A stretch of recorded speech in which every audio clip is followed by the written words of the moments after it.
약간 변태처럼 그런 다름에 환장을 하거나 갈 때쯤 탁자를 탁 치면서 그런 게 너무 화가. 안녕하세요. 왜 인도로 가세요? 2편입니다. 저처럼 인도에 대해서 좋은 말 많이 하는 유튜버 보신 적 있으세요? 저는 별로 못 봤거든요. 지난 시간에 이어서 제가 인도에 6년 살면서 봤던 성장 기회들 계속해서 얘기해드리겠습니다. 5번째 이유, 다양한 사람들을 만나는 게 좋았습니다. 저는 투자 컨설팅 회사에서 일했기 때문에 한국에서 인도로 투자하러 온 많은 사람들을 만날 수 있었는데요. 그런 분들이 거의 관리자급 이상이다 보니까 직급이 과장부터 시작했어요. 저희 회사가 되게 작았는데 저희 고객사들은 뭐 대기업, 중소기업, 중견기업, 뭐 공기업 되게 많았거든요.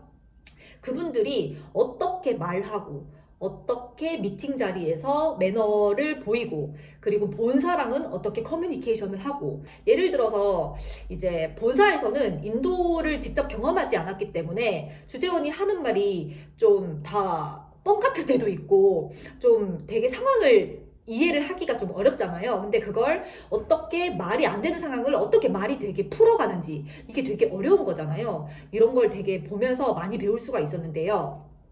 제가 그때 20대 중반이었으니까 제 사회 초년생이었잖아요. 한국에서는 친구들이랑 얘기하면 회사가 어떻다, 뭐 상사가 미쳤다, 회사에서 일도 가르쳐 주지도 않고 뭘 하라고 시킨다, 뭐 대학 이러려고 나왔나, 이런 얘기를 주로 했던 것 같은데, 인도에서 좀 제가 고립이 됐었잖아요. 한국 친구들하고 많이 연락을 못했다 보니까 그게 저한테는 오히려 성장 기회가 됐던 것 같습니다. 한 번은요, 구글에 딱 치면 나올 만한 회사의 CEO 분하고 땅 거래를 한 적이 있어요.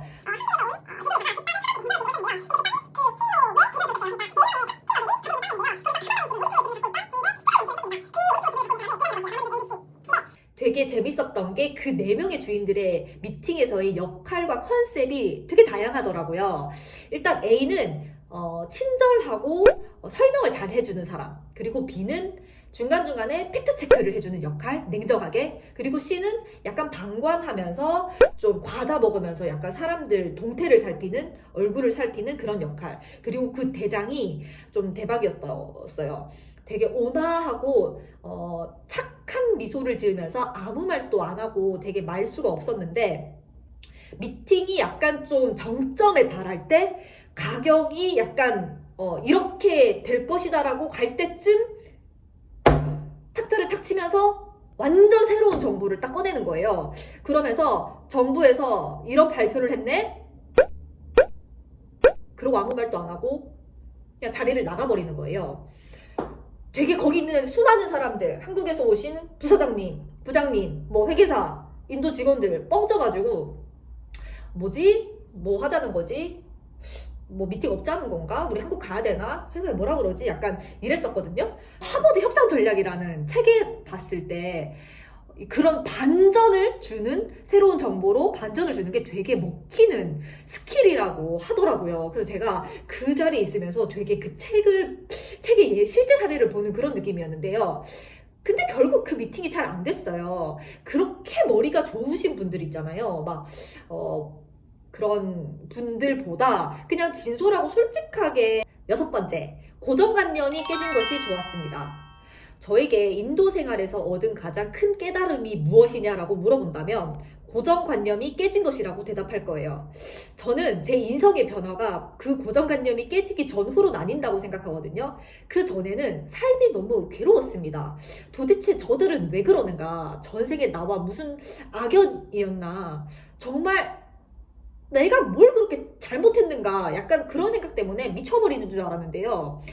근데 사람이 그런 상황으로 오래 살면은 제명에 못 사는 거 아시죠? 성격 되게 이상해지고. 그래서 제 자신을 변화시킬 수가 없었어요. 제가 세상을 못 바꾸겠더라고요. 그래서 제가 스스로를 변화시키기 위해서 정말 부단히 명상하고 요가하면서 노력을 했었는데요. 저는 한국과 인도가 극과 극의 특징을 가졌다고 생각해요. 보세요. 한국은 한민족이죠. 근데 인도는 대표적인 3개 인종을 포함해서 수백 개의 소수민족이 있습니다. 한국은 또 한글을 쓰죠. 근데 인도는 언어도 수백 개예요. 한국은 종교색이 그렇게 짙지 않잖아요. 종교가 있지만 종교와 나의 삶이 그렇게 연관이 많이 없다면 인도는 삶이 곧 종교고요. 또 한국은 작은 땅덩어리에서 막 치열하게 경쟁을 하는 사회라면 인도는 아주 큰 땅에서 13억의 인구가 다양한 모습으로 삶을 살아가는 그런 방식을 보여줍니다. 그렇게 다른 데서 나고 자란 사람들이니 얼마나 다르겠어요. 물론 인간 본성은 같죠. 근데 뭐랄까 세계를 바라보는 눈, 가치관, 특히 일할 때의 모습이 좀 다른 것 같아요.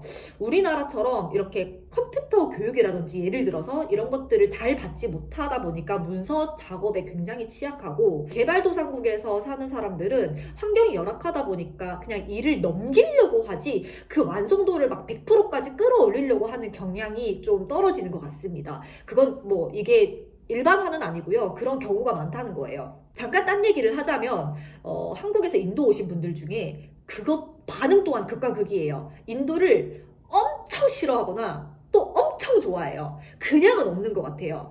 약간 변태처럼 그런 다름에 환장을 하거나 아니면 그걸 굉장히 진려하고 약간 극혐하는 그런 식으로 구분이 되는 것 같습니다. 아무튼 저의 이런 옳음에 대한 기준, 이것 때문에 제가 정말 성격 파탄자 시절을 몇 년 겪고 나다 보니까 스스로를 좀 많이 변화시킬 수가 있었고, 정말 고정관념을 많이 깰 수 있었던 게 좋았던 점입니다. 7번째는 리더 경험을 했던 것입니다. 여러분, 20대에 한국에서 자기 사업하지 않고서야 리더 경험을 하는 게 쉽지 않잖아요. 사원부터 시작을 하니까. 근데 인도에서는 가능했어요. 이유가 고객사가 한국 사람이다 보니까 한국 직원을 통해서 커뮤니케이션이 가능했는데, 이게 언어적인 문제도 있지만 한국 고객들은 보통 한국 직원이랑 일을 하고 싶어 하잖아요. 그래서 고객의 요구사항을 인도 지원해주는 직원들에게 전달하고, 그리고 일을 계속 컨펌해주고, 또 잘못된 거 피드백해주고, 그러다 보니까 자연스럽게 관리자로 일을 했어야 됐는데요. 저처럼 회사에서 관리자 역할을 안 하더라도 인도에 사시다 보면은 집안에서도 관리자 역할을 하게 됩니다.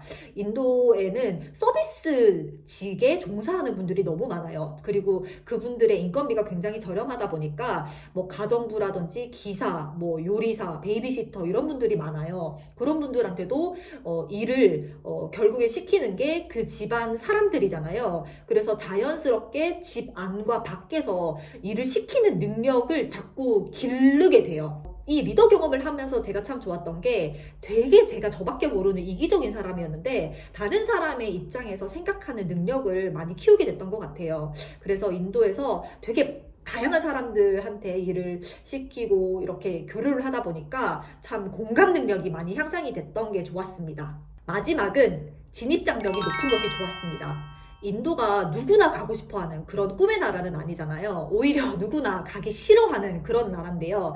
거기서 제가 일을 오래 했다 보니까 그 경험이 저를 좀 특별하게 빛나게 해줬던 것 같아요.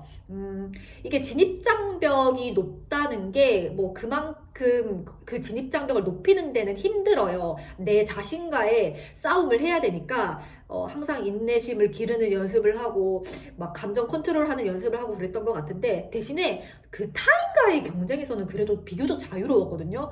장벽이 높으니까 사람들이 많이 이렇게 안 오잖아요. 오히려 그런 게 저한테는 좀 더 맞는 방식이었던 것 같아요.